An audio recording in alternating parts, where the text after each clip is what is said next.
Grandes Doutrinas Bíblicas, capítulo 15. A imagem divina no homem.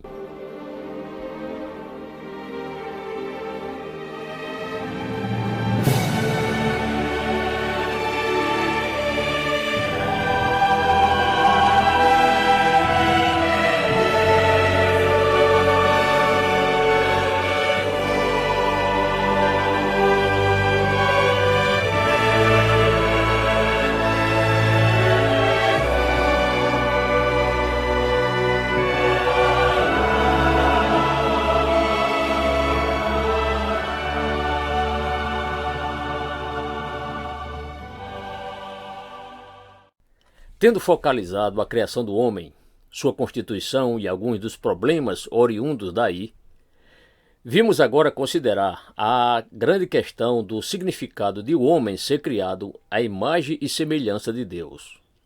Nossa primeira razão para considerarmos isto são as próprias Escrituras. Deixe-me apresentar-lhes uma série de versículos que tratam desta questão. Em primeiro lugar estão os textos de Gênesis capítulo 1, versos 26 e 27. E disse Deus: façamos o homem à nossa imagem, conforme a nossa semelhança, e domine sobre os peixes do mar, e sobre as aves dos céus, e sobre o gado, e sobre toda a terra, e sobre todo réptil que se move sobre a terra. E criou Deus o homem à sua imagem, a imagem de Deus o criou, macho e fêmea os criou. Os próximos são dois versículos de Gênesis capítulo 5, os versículos 1 e 3. Este é o livro das gerações de Adão. No dia em que Deus criou o homem, à semelhança de Deus o fez. E Adão viveu 130 anos e gerou um filho à sua semelhança, conforme a sua imagem, e chamou seu nome Sete. Em seguida temos Gênesis 9, verso 6, onde lemos: quem derramar o sangue do homem, pelo homem o seu sangue será derramado, porque Deus fez o homem conforme a sua imagem. Eis um texto muito importante. O contexto trata da questão do homicídio e, em última análise, o ensino escriturístico sobre o homicídio é que ele destrói a imagem de Deus. Portanto, sempre que abordarem a questão da pena de morte, vocês devem ter em mente que este texto é um argumento muito potente em relação a ela. Ainda outra importante referência se encontra em Tiago, capítulo 3, verso 9. Com ela, Tiago está se referindo aqui à língua, um pequeno membro. Bendizemos a Deus e Pai, e com ela amaldiçoamos os homens feitos à semelhança de Deus. É a mesma ideia, mais uma vez. Duas outras referências são claramente muito importantes. Efésios 4, 24. E vos revistais do novo homem, que segundo Deus é criado em verdadeira justiça e santidade. E a afirmação paralela em Colossenses 3, verso 10. E vos revistais do novo, que se renova para o conhecimento, segundo a imagem daquele que o criou. Ora, talvez vocês queiram saber por que apresentei a citação de Tiago antes de apresentar as de Efésios e Colossenses. Minha razão para agir assim é que os últimos dois versículos fazem menção de o novo homem, enquanto que todas as citações anteriores referem o homem como ele é, independentemente da regeneração, e explicarei mais adiante a importância de traçar essa distinção. Contudo, à luz dessas citações escriturísticas e a outras a que farei referência, é naturalmente nosso dever encarar toda esta questão quanto ao que a Bíblia quer dizer pela ideia de sermos feitos à imagem e semelhança de Deus. Não temos o direito de ler as Escrituras sem a intenção de descobrir o que elas estão afirmando. O fato de um assunto ser difícil não serve de justificativa para não tentarmos entendê-lo. Em aditamento a isso, porém, há outra razão que lhes recomendaria, a qual nos compele a considerar este assunto, e essa é uma razão doutrinária. O que quero dizer com isso é que há outras doutrinas que necessariamente trazem a lume esta doutrina da imagem de Deus em cada homem e em cada mulher. Por exemplo, a totalidade da doutrina do próprio homem nos força a considerar esta doutrina. As grandes questões hoje são: o que é o homem? Que é que está errado com ele? O que aconteceu com ele? Como se explica a vida como ela é no mundo atual?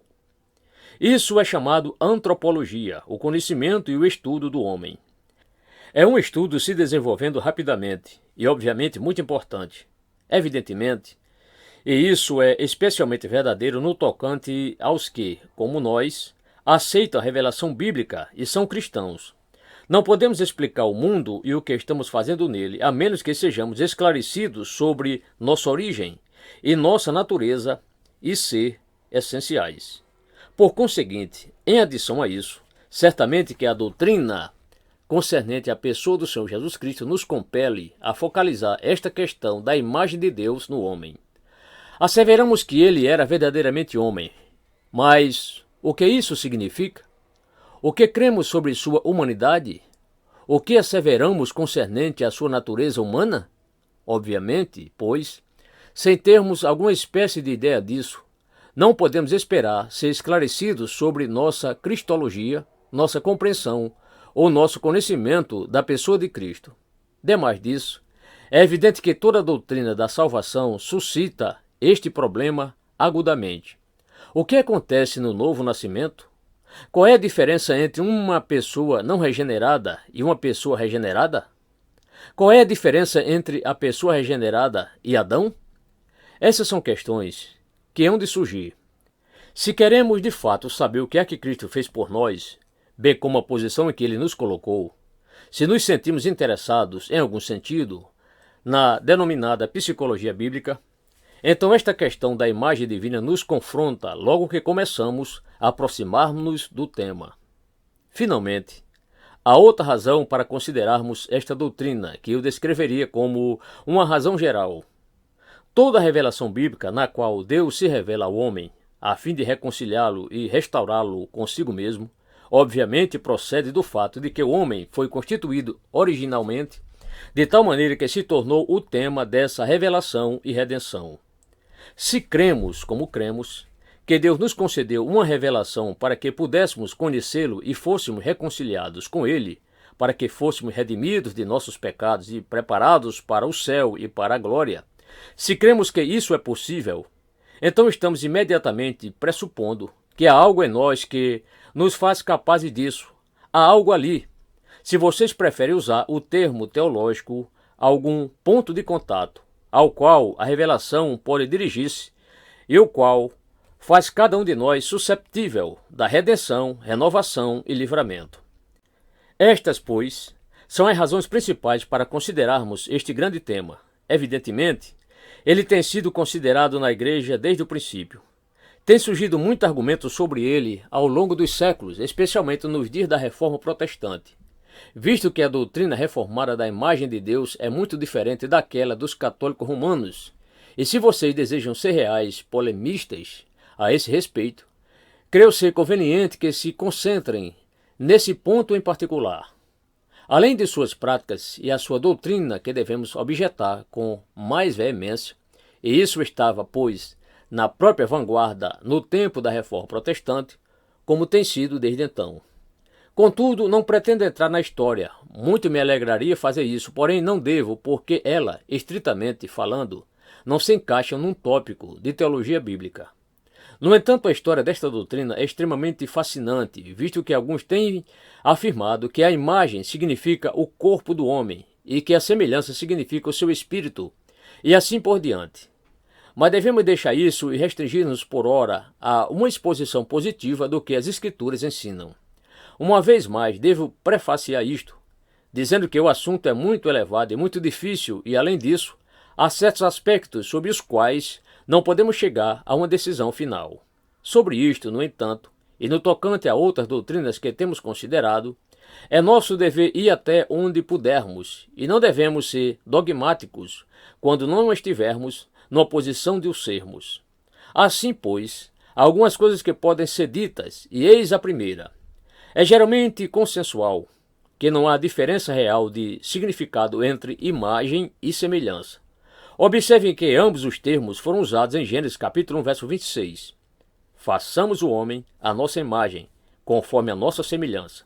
Se percorrerem as referências das Escrituras, vocês descobrirão que os termos são usados intercambiavelmente, às vezes imagem, às vezes semelhança, e significam precisamente a mesma coisa. Isso ocorre, obviamente, por uma questão de ênfase, com o fim de realçar a grandeza deste tema. A grandeza do homem é, talvez, nossa suprema razão para considerarmos a doutrina. Jamais se cansa realçar que, ao meu ver, uma das grandes tragédias no mundo moderno é o fracasso do homem em compreender isso. Isso soa estranho numa época em que o homem está adorando o homem. Sim, mas o que ele adora é totalmente indigno da concepção bíblica. O real problema no mundo moderno consiste em que o homem não sabe quem ele é e o que ele é. Ele não compreende sua própria grandeza. Por exemplo, a teoria da evolução é um consumado insulto ao homem, visto pelo prisma do relato bíblico. O homem é grande, glorioso e maravilhoso na mente e na concepção de Deus. Ora, este termo imagem ou semelhança, indubitavelmente, nos comunica a ideia de um espelho e de um reflexo. Paulo usa neste sentido em 2 Coríntios 3,18, onde ele diz: mas todos nós, com cara descoberta, refletindo como um espelho a glória do Senhor, somos transformados de glória em glória, na mesma imagem, como pelo Espírito do Senhor. O hino de Charles Wesley o expressa assim: transformados de glória em glória, até que no céu ocupemos nosso lugar. Todos nós, diz Paulo, somos capazes de olhar para ele em Cristo, sem o véu que cobria a face de Moisés, o véu que ainda permanece entre os judeus, e a percepção disso. Com o rosto desvendado, com o rosto exposto, somos capazes de mirar, e quando assim fazemos, a imagem de Deus, por assim dizer, é formada em nós e é refletida novamente. E à medida que prosseguimos olhando, a imagem se torna mais e mais gloriosa. Eis a ideia de imagem, de modo que, fundamentalmente, quando falamos em ser feito à imagem de Deus, o que temos em mente é que Deus nos fez de tal forma que nos tornamos alguma espécie de refletor de Deus. Não devemos ser tão mecânicos em nossas noções, mas não podemos chegar mais perto do que isso, ou seja, que o homem, quando criado por Deus, era uma espécie de refletor de algo da própria glória divina. Essa é a ideia essencial. O próximo princípio que devo enfatizar é que este termo é usado após a queda, bem como antes da queda. Este é um ponto muitíssimo vital, como veremos. Tome aquelas citações das Escrituras e descobrirão que a maior parte vem depois da queda. Assim, a imagem de Deus não foi inteiramente perdida quando Adão e Eva pecaram e caíram. Tem havido escolas de pensamento que têm ensinado isso.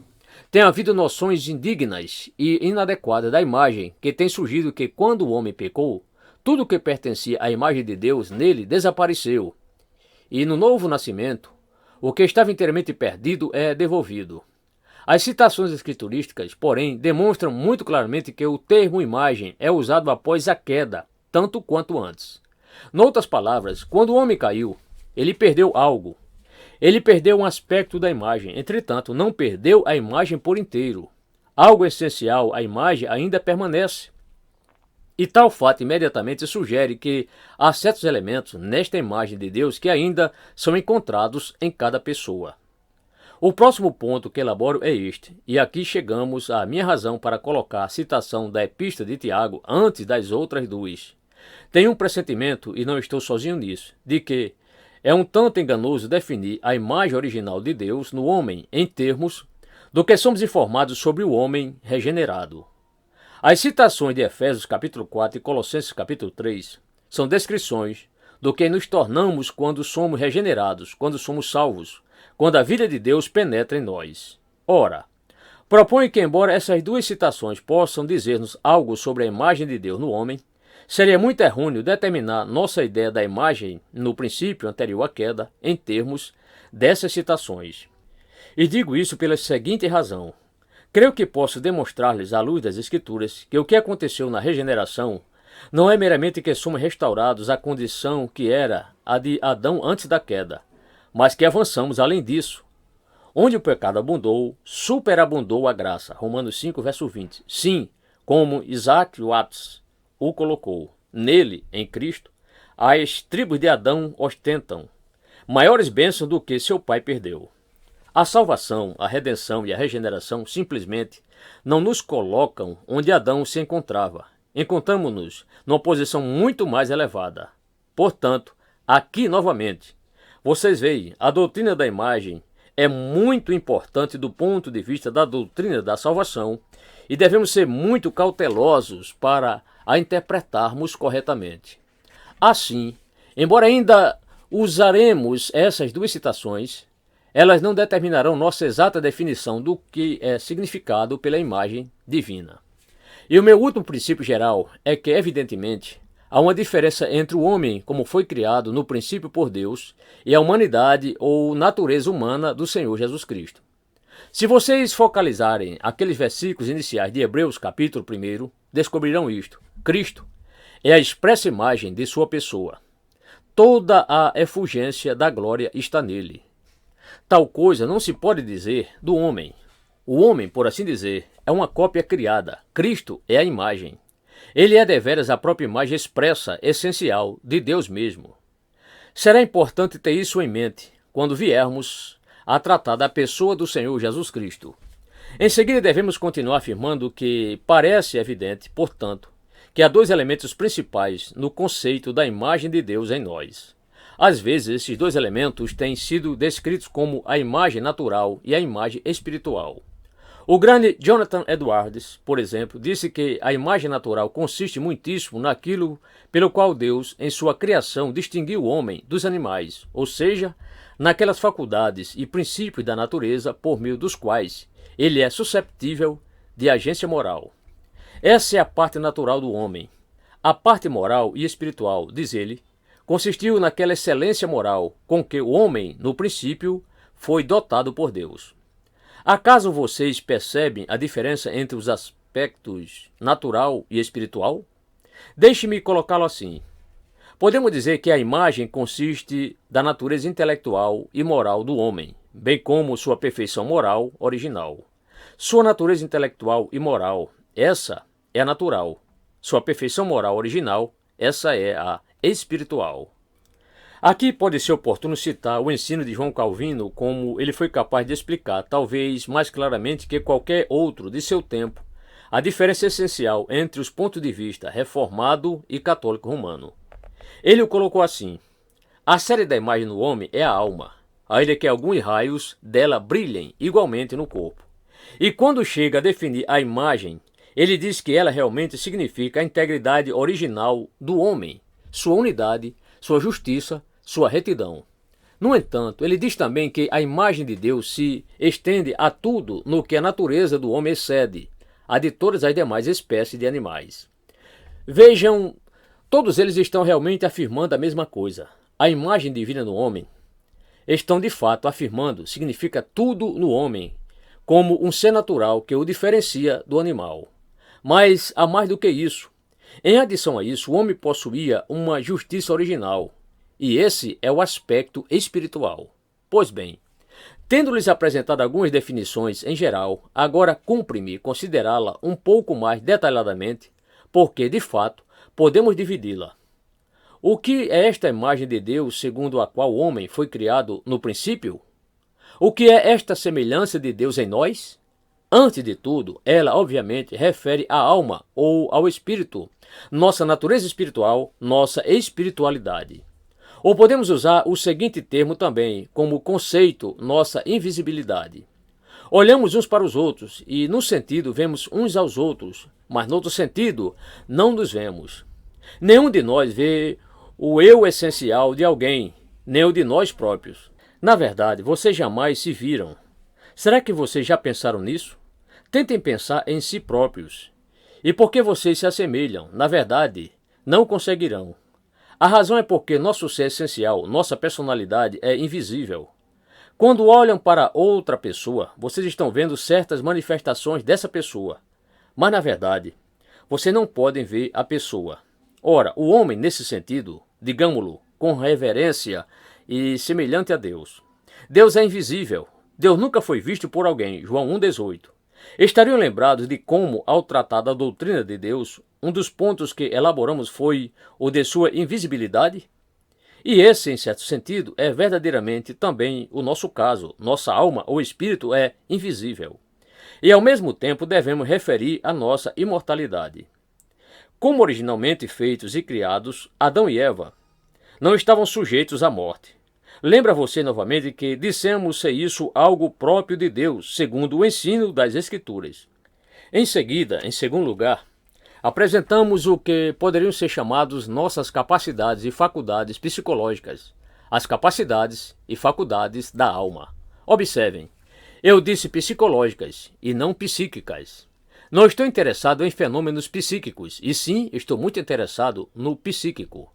Significa tudo quanto é peculiar à alma ou pertence a ela, e isso, pelo consenso geral, é uma parte da imagem divina. Quero dizer mais ou menos o seguinte: somos seres racionais e morais, possuímos intelecto e podemos pensar, possuímos vontade e podemos desejar, e o intelecto e a vontade possuem seus poderes e suas propensões. Nossa capacidade para raciocinar e pensar, para analisar e meditar, é um reflexo da mesma coisa, num grau eterno em Deus. E ela é exclusivamente dos seres humanos. Vocês não a encontram em qualquer outro lugar. Possuímos também autoconsciência. Somos cônscios de nós mesmos. Novamente, temos de asseverar isso a respeito de Deus. E nossa autoconsciência, nossa autociência, nossa incapacidade de fugir do ego, tudo isso é uma parte, também, da imagem divina. Talvez seja digna de ênfase muito especial, neste ponto, nossa capacidade para a autocontemplação e análise, o que seguramente é algo que pertence aos seres humanos. O homem pode contemplar-se a si próprio, ele pode examinar-se a si próprio e analisar-se a si próprio. Esta é uma capacidade extraordinária, e de vez em quando todos nós, certamente, temos desejado não possuí-la.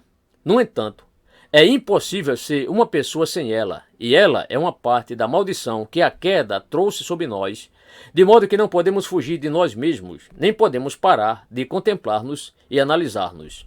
Embora estando numa condição caída por meio desta mesma capacidade, proclamamos para nós mesmos a nossa própria grandeza original. A terceira característica da imagem divina colocaremos da seguinte forma: ela é a integridade intelectual e moral, revelando-se, para usar novamente as palavras das passagens de Efésios e Colossenses, no conhecimento, na justiça e na santidade. O homem foi feito intelectual e moralmente de tal forma que havia uma espécie de integridade nele, nada falso, nada imperfeito, nada errado.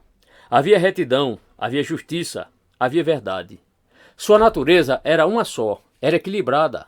Era exatamente o que estava destinado a ser: integridade moral e intelectual, expressando-se em verdadeira justiça e santidade. Efésios 4, 24. Em seguida, em quarto lugar, focalizo algo sobre o qual nem sempre tem havido concordância, que é a questão do corpo.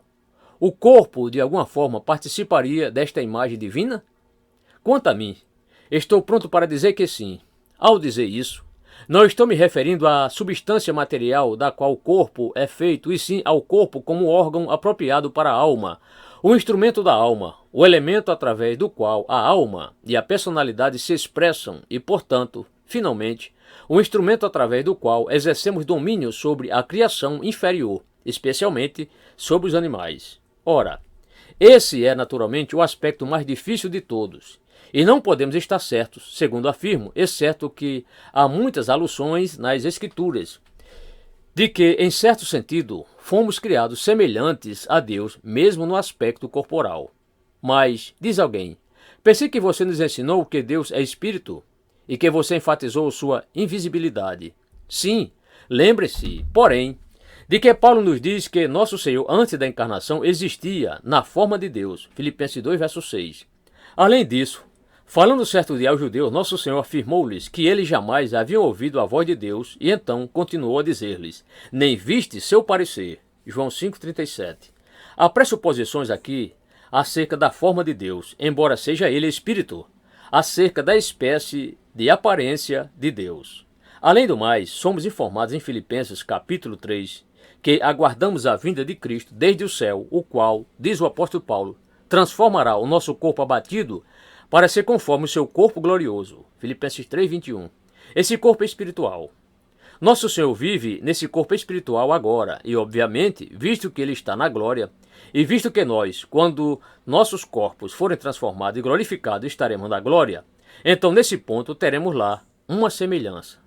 Não sabemos ainda o que seremos de João, mas sabemos isto: quando o virmos, seremos como ele é. 1 João 3, verso 2. E propõe-lhes que a semelhança incluirá o corpo glorificado, o genuíno. Mas isso me leva a propor que o corpo humano original ostentou algo disto. Assim, sugeriria que a imagem em parte se expressa e se manifesta em nosso ser físico. Então, a quinta e última característica da imagem divina, e aquela que desejo enfatizar, é esta: a imagem de Deus se revela também no domínio do homem sobre a terra. Não há dúvida absolutamente de que esta é uma parte da imagem divina. É nesse particular que o homem, em parte, reflete o senhorio e a soberania de Deus sobre tudo. Note bem como há uma alusão a isso em Gênesis 1:26. Façamos o homem à nossa imagem, conforme a nossa semelhança. E domine ele sobre os peixes do mar, e sobre as aves dos céus, e sobre todo o réptil que se move sobre a terra. No momento em que a imagem é mencionada, essa função é mencionada, de modo que ela, certamente, é uma parte da imagem de Deus para que ele exercesse este senhorio. Considere também o Salmo 8 na mesma conexão. Ó Senhor, Senhor nosso, quão admirável é o teu nome em toda a terra, pois puseste a tua glória sobre os céus. Da boca das crianças e dos que mamam, tu suscitaste força por causa dos teus adversários, para fazeres calar o inimigo vingativo. Então o salmista prossegue: quando vejo os teus céus, a obra dos teus dedos, a lua e as estrelas que preparaste, que é o homem mortal, para que te lembres dele? À luz de tudo isso, e o filho do homem, para que o visites? Contudo, pouco menor fizeste do que os anjos, alguns diriam, pouco menor do que Deus, e de glória e de honra o coroaste. Fazes com que ele tenha domínio sobre as obras das tuas mãos.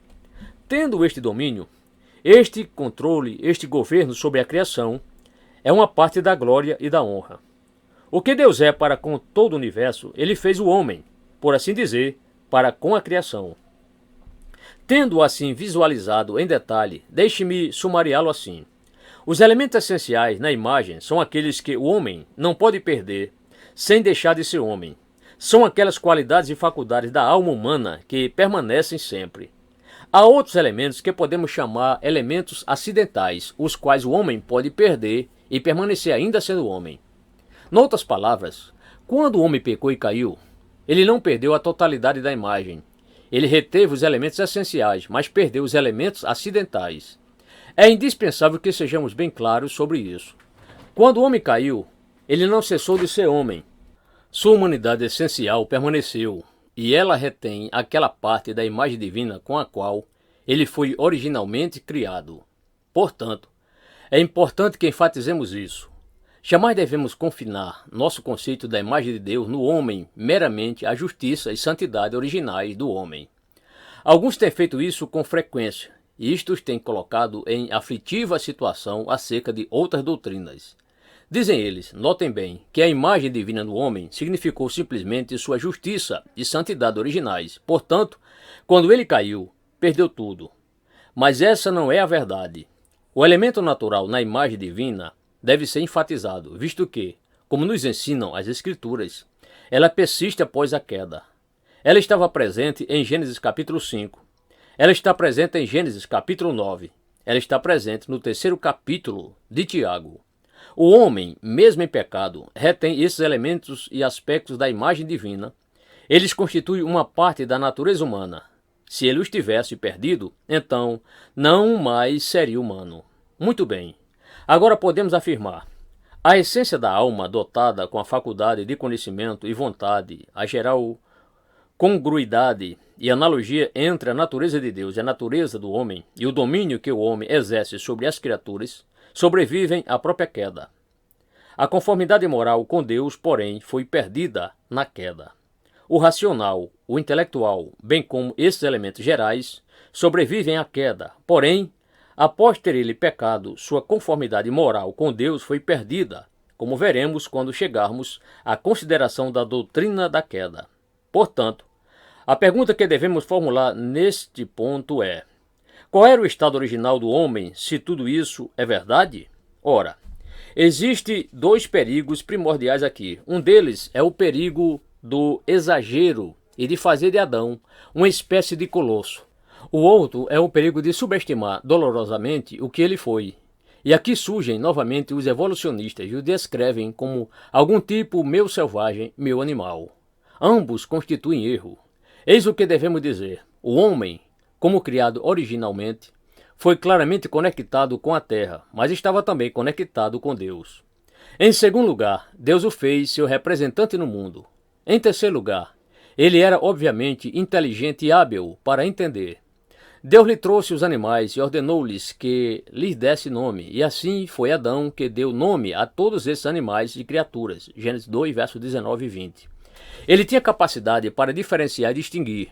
Ele conhecia a espécie certa e o gênero de nome a dar. E são nomes que contêm significados e nos revelam algo sobre o caráter de cada animal. Portanto, ele fora obviamente dotado de uma elevada inteligência. Deduzimos também que ele era feliz, ele trabalhava sem fadiga, ele exercia autoridade sobre o mundo. Ele obtinha seu sustento do reino vegetal sem se afatigar por ele. E ele se via claramente no estado de familiaridade com os animais. Qual era a sua relação com Deus? Era de filial dependência, a dependência de uma criança de um filho. Ele dedicava a Deus obediência implícita e, o que é muitíssimo importante, sua comunhão, seu companheirismo, sua comunicação com Deus era inteiramente sem temor. Qual também era a sua condição espiritual? Eis aqui um tema muito importante. Outra vez, tem havido muito erro em torno dele. Somos informados de que, quando Deus fez tudo, inclusive o homem, viu tudo quanto tinha feito, e eis que era muito bom. Gênesis 1:31. Em Eclesiastes 7:29, somos informados que desfez o homem reto. Esta não é apenas uma referência à sua estrutura física, mas também à sua constituição essencial, moral e espiritual. Ora, segundo o vejo, isso significa que nunca houve qualquer conflito no homem no princípio, entre seus elementos inferiores e os superiores, entre seus elementos físicos e os espirituais. Os católicos romanos dizem que desde o princípio o corpo foi sempre um perigo ao homem e que Deus teve de dar ao homem um dom extra para protegê-lo contra a possibilidade de ser tragado por sua natureza inferior. Esse é o conceito católico romano da imagem. Noutras palavras, uma espécie de capacidade para pecar já estava presente antes de o homem cair. Mas tal coisa é algo que as Escrituras não ensinam. Não havia conflito algum. Havia perfeita harmonia entre o corpo e o espírito. A consciência certamente prova isso. O fato de a consciência nos acusar continuamente é uma prova de que o homem era originalmente sem pecado. Sentimos que não deveríamos ter pecado, que era errado pecar. Sim, essa é uma memória, uma recordação da condição original do homem, da condição sem pecado. Eis outro ponto negativo. Não devemos pensar em Adão como que existindo apenas num estado de inocência. Alguns pensam dele como se fosse simplesmente uma criança, embora homem, uma criança em perspectiva e mentalidade, e dizem que ele era moralmente neutro. Não era nem bom nem mau, dizem eles. Não tinha pecado, não era nada, era neutro. A Bíblia, porém, não nos ensina tal coisa. A Bíblia nos ensina que o homem existia num estado de santidade positiva e de genuína justiça. É aí que as citações de Efésios e Colossenses são importantes. A salvação deve, de algum modo, levar-nos de volta a isso e algo mais.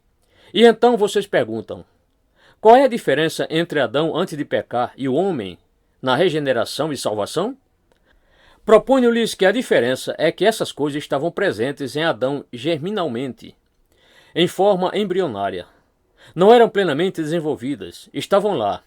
E quando estavam lá, eram perfeitas. Eram perfeitas em parte, mas não em grau. Noutras palavras, o homem era perfeito até onde ele estava, porém havia espaço para desenvolvimento. Não havia absolutamente nada imperfeito nele.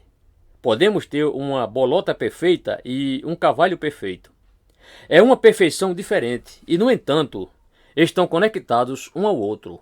O fato de a bolota não ser um cavalo não significa que ela é imperfeita. Ao contrário, Ela é uma bolota perfeita e todas as potencialidades do carvalho perfeito se acham presentes na bolota perfeita. Adão e Eva, no princípio, eram certamente semelhantes a isso. O conhecimento, a justiça e a genuína santidade estavam presentes germinalmente, embrionariamente, de forma perfeita, porém não estavam ainda plenamente desenvolvidos. Noutras palavras, o homem vivia em fase de ensaio, de prova. Ele vivia numa condição preliminar, a qual poderia levá-lo ou à dignidade e glória infinitamente maiores, ou poderia terminar numa queda. Sabemos que ela terminou realmente numa queda, mas poderia ter prosseguido em crescimento e desenvolvimento até que atingisse a plena beleza e perfeição. Eis a forma como Deus fez o homem. Ele o colocou em tal condição no Éden e fez um pacto com ele. Ele lhe disse que, se obedecesse às suas leis, então ele continuaria crescendo e se desenvolvendo em direção a essa perfeição completa e final. Em contrapartida, se ele fizesse o que Deus lhe havia proibido fazer, se transgredisse os mandamentos de Deus, cairia e perderia certas bênçãos. Muito bem. Devemos parar neste ponto. O homem criado à imagem de Deus, com essas faculdades intelectuais, morais, racionais, sim. Mas, além disso, essa justiça e santidade originais, ei-lo colocado no jardim, Senhor da criação, refletindo algo de Deus, mesmo em sua forma, em seu próprio corpo, e com estas duas grandes possibilidades.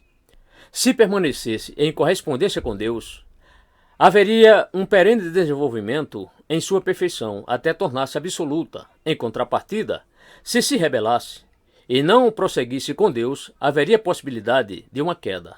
Assim Deus fez o homem à sua própria imagem e segundo a sua própria semelhança. Tal era o homem no princípio, a despeito da queda, a despeito do pecado, alguns elementos desses permanecem ainda hoje. Eis a tragédia do mundo. Esse deveria ser o maior impulso e motivação ao evangelismo. Em certo sentido, nossa primeira mensagem para o homem deve ser para que ele compreenda quem ele era tal qual Deus o criou, e então o que ele fez e tem feito a si mesmo.